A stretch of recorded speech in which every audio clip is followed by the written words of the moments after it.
Guys आज की class में आप लोग को सेंटेंस पढ़ा रही हूँ। पहले हम सेंटेंस का डेफिनेशन देखेंगे।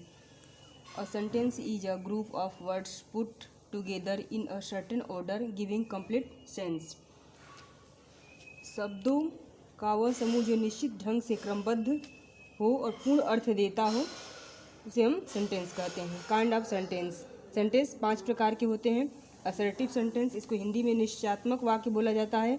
इंटरोगेटिव सेंटेंस, इसको प्रश्नात्मक वाक्य बोला जाता है। इम्परेटिव सेंटेंस, इसको विधिवाचक वाक्य बोला जाता है। ऑप्टेटिव सेंटेंस, इसको इच्छाबोधक वाक्य बोला जाता है। एक्सक्लेमेटरी सेंटेंस की हिंदी विस्मयादिबोधक वाक्य होता है। और हम डेफिनेशन असर्टिव सेंटेंस का देखेंगे। A sentence that makes a statement is called an assertive sentence as जो वाक्य किसी कथन को व्यक्त करता है वह assertive sentence कहलाता है। For example, I am going to school, Ram is not a good boy.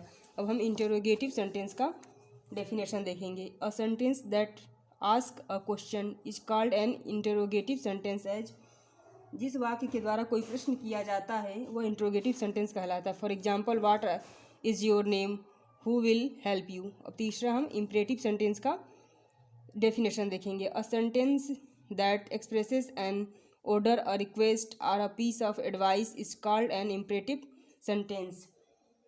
जिस वाक्य से आज्ञा, अनुरोध या सलाह का भाव प्रकट होता है वह इम्परेटिव सेंटेंस कहलाता है। For example, bring a glass of water, don't go there. अब हम चौथा ऑप्टेटिव सेंटेंस का डेफिनेशन देखेंगे।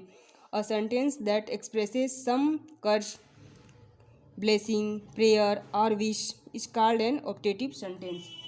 जिस वाक्य से शाप, आशीर्वाद, प्रार्थना या इच्छा का भाव व्यक्त होता है उसे हम ऑप्टेटिव सेंटेंस कहते हैं। जैसे, मे यू डाई अ कलरा, मे गॉड हेल्प यू। अब हम पांचवा देखेंगे एक्सक्लेमेटरी सेंटेंस का definition. A sentence that expresses some sudden और strong feeling of the mind is called an exclamatory sentence. जिस वाक्य से प्रसन्नता, दुख, आश्चर्य, घृणा या प्रशंसा की तीव्र अभिव्यक्ति का बोध होता है वह एक्सक्लेमेटरी सेंटेंस कहलाता है। For example, what a beautiful it is, what a fall, how dark the night is, well done Mohan, alas I am ruined. अब सम एग्जाम्पल देखेंगे हम अफर्मेटिव से निगेटिव में कैसे सेंटेंस बनाया जाता है। ऐसा अफर्मेटिव सेंटेंस में ही इज अ बॉय। अब निगेटिव बनाना तो he is not a thief, not लगा देंगे तो निगेटिव हो जाएगा। और अफर्मेटिव रहेगा तो he is a boy, simple वाक्य रहेगा ये अफर्मेटिव सेंटेंस। अब जैसे है ये इज ही अ स्टूडेंट, इसको अगर निगेटिव बदलना होगा तो डोंट, पहले डोंट लगाएंगे, डोंट यू नो इंग्लिश। फिर अफर्मेटिव सेंटेंस में से दिया है वाक्य प्लीज डू दिस, तो इसको निगेटिव सेंटेंस में बदलना होगा तो डोंट गो देयर, ये प्लीज डू दिस है, यहाँ पर डोंट गो देयर हो जाएगा।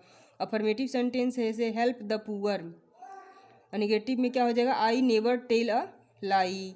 अफर्मेटिव सेंटेंस है God help, may God help you. अगर निगेटिव सेंटेंस बनाना होगा तो please do not vex me. Guys, हमें उम्मीद है कि आप लोग को सेंटेंस समझ में आया होगा। चैनल से पढ़ते रहिए और मेरे चैनल को सब्सक्राइब, लाइक करिए। Thank you. आगे और भी वीडियो मैं आप लोग के लिए बनाऊंगी। पढ़ते रहिए, लाभ उठाते रहिए।